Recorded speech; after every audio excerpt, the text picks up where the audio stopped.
Hello everyone, আজকে আমরা পাইথনের সাহায্যে একটি ইন্টারেস্টিং প্রজেক্ট করতে যাচ্ছি, যেটি খুবই ছোট কিন্তু ইউনিক একটা আইডিয়া। এই কোডে আমরা যা ইনপুট দিব সেই ওয়ার্ডটা যদি গ্রামাটিক্যাল কোনো মিস্টেক থাকে অথবা টাইপিং কোনো মিস্টেক থাকে, সে ওয়ার্ডটাকে আমাদের কারেক্ট করে দিবে। এর জন্য প্রথমেই আমাকে টেক্সট বব ইনস্টল করে নিতে হবে। যাদের পিসিতে টেক্সট বব ইনস্টল করা আছে তাদের নতুন করে করতে হবে না, বাট আমার পিসিতে কোনো টেক্সট বব ইনস্টল করা নেই, যার জন্য এখন আমাকে টেক্সট বব ইনস্টল করে নিতে হবে। এর জন্য একটি নিউ টার্মিনাল খুলে সেখানে আমি পিপ ইনস্টল টেক্সট ব্লব এটাকে ইনস্টল করে নেব। দেখাচ্ছে আমার পিসিতে টেক্সট ব্লব এর লেটেস্ট ভার্সন অলরেডি ইনস্টল করা আছে। সো যার পিসিতে কোনো টেক্সট বব ইনস্টল করা নেই, সেই ক্ষেত্রে কনসোলের মাধ্যমে পিপ ইনস্টল টেক্সট ব্লব এই লেখাটি লিখে টেক্সট ব্লবকে ইনস্টল করে নিতে হবে। এরপর আমরা সরাসরি কোডে চলে আসছি। এরপর আমাকে টেক্সট ব্লব থেকে টেক্সট ব্লব ইম্পোর্ট করে নিতে হবে। সো ফ্রম টেক্সট ব্লব ইম্পোর্ট, এইখানকার প্রথমে যে আমরা ফর্ম নিয়েছি সেটা হচ্ছে আমাদের যে প্যাকেজ ছিল, সেই প্যাকেজটা হচ্ছে টেক্সট ব্লক। সেখান থেকে জাস্ট আমরা টেক্সট, এখানে টিটা বড় হাতে টেক্সট ব্লককে ইম্পোর্ট করে নিয়েছি। এরপর আমরা একটি ইনপুট নিব যেটা টেক্সট ভেরিয়েবলের মধ্যে রাখবো। সো আমরা একটা ইনপুট নিচ্ছি এখানে এবং ইনপুটের ভিতরে দিচ্ছি enter your word or sentence. এখানে আমরা চাইলে জাস্ট একটি ওয়ার্ড অথবা একটি সম্পূর্ণ সেন্টেন্সকে কারেকশন করতে পারি। সেই ক্ষেত্রে যখন আমি একটা ওয়ার্ড দিব সেখানে একটা ওয়ার্ডকেই এখানে কারেকশন করবে, বাট যখন একটি সেন্টেন্স দিব সেই সেন্টেন্সের প্রত্যেকটি ওয়ার্ডকে সে চেক দিবে, আমাদের প্রোগ্রাম চেক দিবে প্রত্যেকটা ওয়ার্ডে কোথাও কোনো মিস্টেক আছে কিনা, টাইপিং মিস্টেক আছে কিনা। সো আমি একটা ইনপুট নিয়ে নিলাম, সেটা স্টোর করে রাখলাম টেক্সট ভেরিয়েবলের মধ্যে। এরপর আমাকে একটি ফাংশন ডিফাইন করতে হবে, যে ফাংশনের প্যারামিটার হিসেবে আমি আমার ইনপুট, যে ইনপুটটা নিয়েছি, যে ইনকারেক্ট ওয়ার্ড অথবা সেন্টেন্সটা নিয়েছি সেটা পাস করে দিব। সো আমি একটি ফাংশন ডিফাইন করছি, ডেফ কারেক্ট, GRAMMR টেক্সট। আমি হচ্ছে কারেক্ট গ্রামার নামে একটি ফাংশন ডিফাইন করে নিচ্ছি এবং এখানে প্যারামিটার হিসেবে দিচ্ছি যেটি আমি ইনপুট হিসেবে নিলাম টেক্সট, সেই টেক্সটকে এখানে আমি আমার প্যারামিটার হিসেবে দিচ্ছি। দেন আমাকে লিখতে হবে ব্লব। এইখানে ব্লব বা আমি অন্য যে কোনো কিছু দিতে পারি। আমি ধরে নিলাম এই ভেরিয়েবলের নাম হচ্ছে ব্লব ইকুয়াল, এখানে হচ্ছে TEXT টেক্সট ব্লব। আমি যে টেক্সট ব্লব ইম্পোর্ট করে নিয়েছিলাম সেই টেক্সট ব্লবের ভিতরে আমাকে আমার ইম্পোর্টেড, মানে আমি যে প্যারামিটারটা নিয়েছিলাম সেটা পাস করে দিতে হবে এবং সেই প্যারামিটার টেক্সট ব্লবের মধ্যে পাস করে দিতে হবে এবং এটার যে আউটপুট ফাংশন সেটা রাখতে হবে আমার ব্লবের মধ্যে। এই যে ব্লব, সেই ব্লবকে আমি চাইলে যে কোনো ভেরিয়েবলেই সেট করতে পারি। আমি ব্লব দিতে পারি, ব্লব 1 দিতে পারি, আমি চাইলে দিতে পারি, আমার মনের মতো যে কোনোটা আমি দিতে পারি। এরপর এই ব্লব দেওয়ার পর এখন আমি চাচ্ছি আমার যে কারেক্টেড ওয়ার্ড সেটা আসুক আমার কাছে। সো আমার কারেক্টেড ওয়ার্ড আমি কীভাবে আনবো? এই কারেক্টেড ওয়ার্ডের জন্য আমাদের লিখতে হবে স্ট্রিং, বিকজ আমাদের এটা কোনো নাম্বার বা নিউমেরিক্যাল নাম্বার কারেকশন, এটা একটি স্ট্রিং কারেকশন। এবং আমি যে ভেরিয়েবলটি নিয়েছিলাম ব্লব, সো ব্লব ডট কারেকশন, এখানে কারেকশন এটা হচ্ছে একটা ফাংশন এবং ব্লব হচ্ছে ক্লাস। এই টেক্সট ব্লবের মধ্যে যখন আমি টেক্সট পাস করছি তখন এখানে একটি অবজেক্ট অর ক্লাস রিটার্ন করছে আমাকে এবং সেই অবজেক্ট, সো এখানে একটা অবজেক্ট রিটার্ন করছে আর এই টেক্সট ব্লব হচ্ছে একটি ক্লাস। এই ক্লাসের মধ্যে যখন আমি একটা প্যারামিটার টেক্সট পাঠাচ্ছি তখন আমাকে একটি ব্লব নামে অবজেক্ট রিটার্ন করছে এবং সেই ব্লব অবজেক্টের মধ্যে যে কারেক্ট ফাংশনটি আছে সেটাকে যখন আমি কল দিব তখন সেটা স্ট্রিং আকারে আসবে এবং সেটাই হচ্ছে আমার কারেক্টেড স্ট্রিং। সো আমি সেই কারেক্টেড স্ট্রিংয়ের নাম দিচ্ছি কারেক্টেড টেক্সট এবং যেটা আমাকে রিটার্ন করছে এখানে সেটা হচ্ছে কারেক্টেড টেক্সট এবং এটি হচ্ছে আমাদের কারেক্টেড যে ফর্ম আছে, ইনকারেক্ট ফর্মের যে কারেক্টেড ফর্ম সেটা।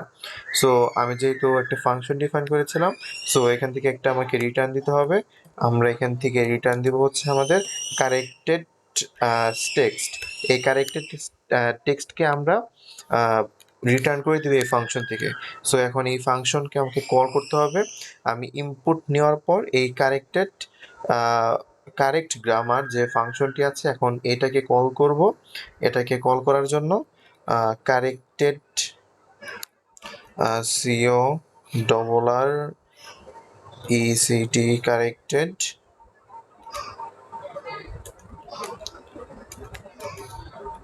Text equal corrected text. আমি এটার নামও দিলাম কারেক্টেড টেক্সট।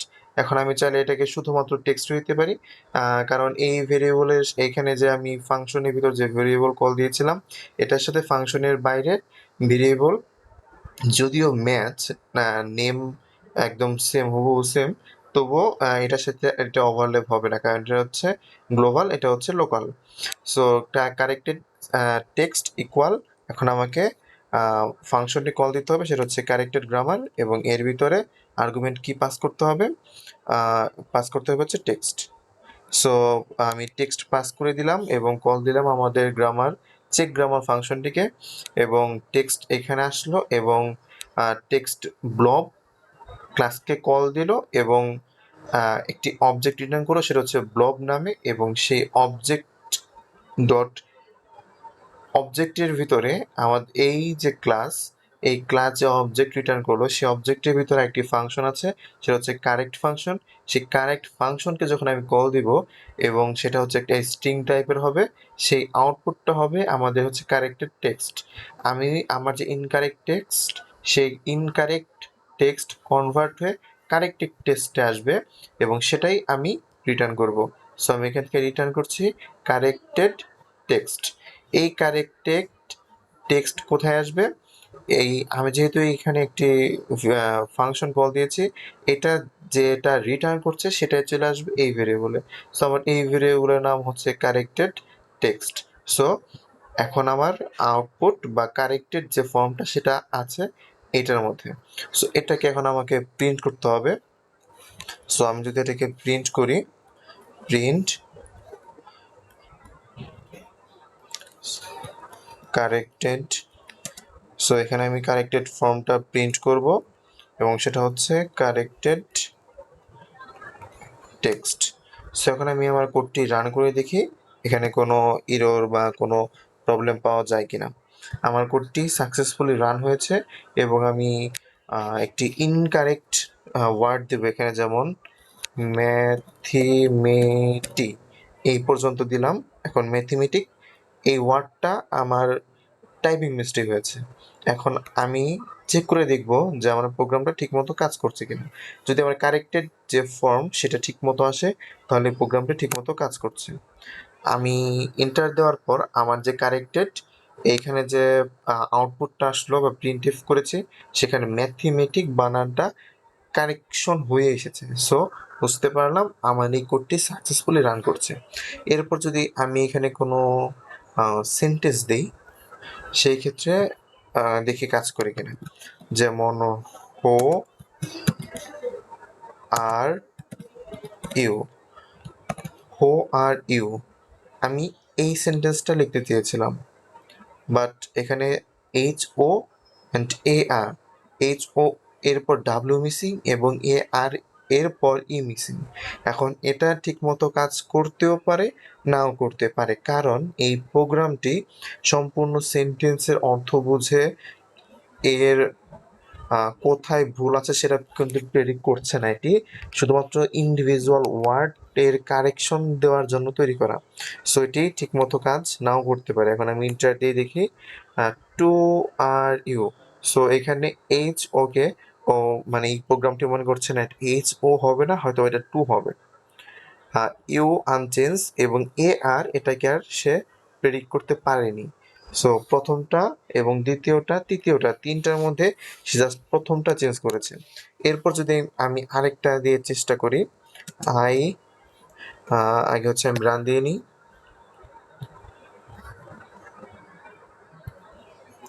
যেমন পেন্সিল, PENCI এই পর্যন্ত দিয়েছি। এখন দেখা যাক পেন্সিল কারেক্টটা ওয়ার্ডটা ঠিকমতো প্রেডিক্ট করতে পারে কিনা।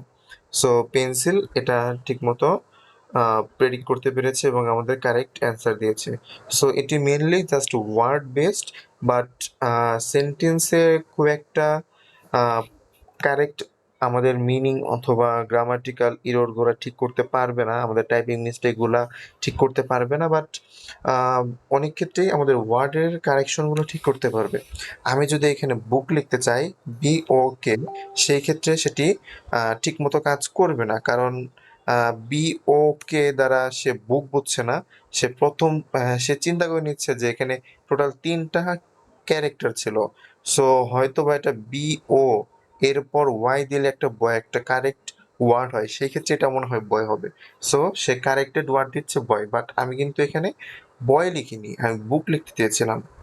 সেই ক্ষেত্রে এটি একদম অ্যাকুরেট অ্যান্সার দিবে না, বাট এটি একটি প্র্যাকটিস পারপাসে তৈরি করা ভিডিও। এখন আমি যদি বুক লেখাটা লিখতে চাই, সেই ক্ষেত্রে BOOP এই জিনিসটা লিখলে আই হোপ আমাকে বুক প্রেডিক্ট করবে, কারণ এখানে টোটাল 4টা ক্যারেক্টার এবং 4টা ক্যারেক্টারের মধ্যে BOOP নামে কিছু নেই, বাট BOO এরপর যদি কে লাগাই সেক্ষেত্রে একটা মিনিংফুল ওয়ার্ড তৈরি হয়। সো এটি একটি প্র্যাকটিস পারপাসে তৈরি করা ভিডিও। এটি সবসময় যে কারেক্ট অ্যান্সার দেবে এমন কোনো মানে নেই, এবং এটি মেনলি জাস্ট একটি ওয়ার্ডকে কারেক্ট ফর্মে কনভার্ট করতে পারবে, কিন্তু সেন্টেন্স দিলে সেই ক্ষেত্রে সেই সেন্টেন্সকে কারেক্ট করা আসলে ডিফিকাল্ট হয়ে যাবে এই প্রোগ্রামের জন্য। আমি যদি আরেকটা সেন্টেন্স লিখতে চাই, মিনি সেন্টেন্স লিখবো না, বাট 3টে ওয়ার্ড একসাথে দেবো, যেমন BOOP আমি ডগ লিখতে চেয়েছিলাম, এবং CRT আমি ক্রাই লিখতে চেয়েছিলাম। এখন এন্টার দিয়ে দেখি এটা ঠিকমতো কাজ করছে কিনা। সো প্রথমটা বুক বুঝতে পেরেছে, এবং DUG আমি ডগ আমি ডগও লিখতে চাইনি, ডগ লিখলে DO এবং একটা ভুল করতাম বা প্রথমটা ভুল করতাম, এখানে আমি 2টা ক্যারেক্টার ভুল করেছি, সেই ক্ষেত্রে এটা মনে করে নিচ্ছে ডিউ। এবং ক্যাটের মধ্যে CRT আর মাঝখানে একটা ওয়ার্ড একটা ক্যারেক্টার ভুল হয়েছে, CRT দিয়েছি, বাট ও এখানে মনে করে নিচ্ছে কি এটা হয়তো বা ক্যাট না কাট হবে। সো এই প্রোগ্রামটায় যেহেতু আমাদের মনের ভাব বা আমরা আসলে কি চাচ্ছি সেটা বুঝতে পারছে না, এর জন্য সবসময় আমরা যেটা লিখে মানে আমরা যেটা লিখেছি, যেমন বুক লিখতে গিয়ে আমি বব লিখে ফেলেছি, শুধুমাত্র এইটা কারেক্ট করতে পারলেও আমি ক্যাট লিখতে যে CRT লিখে ফেলেছি সে সেটা বুঝতে পারবে না। সে জাস্ট এটা দেখে নেবে যে CRT নামে কোনো ওয়ার্ড নেই এবং এর কাছাকাছি কোন ওয়ার্ডটা কারেক্ট আছে, সেই ক্ষেত্রে সে সেই কারেক্ট ওয়ার্ডটাই এখানে আমাকে প্রোভাইড করবে। সো এখানে ক্যাট না দিয়ে CUT কাট প্রোভাইড করেছে। সো আজকের ভিডিও এই পর্যন্তই। ধন্যবাদ সবাইকে।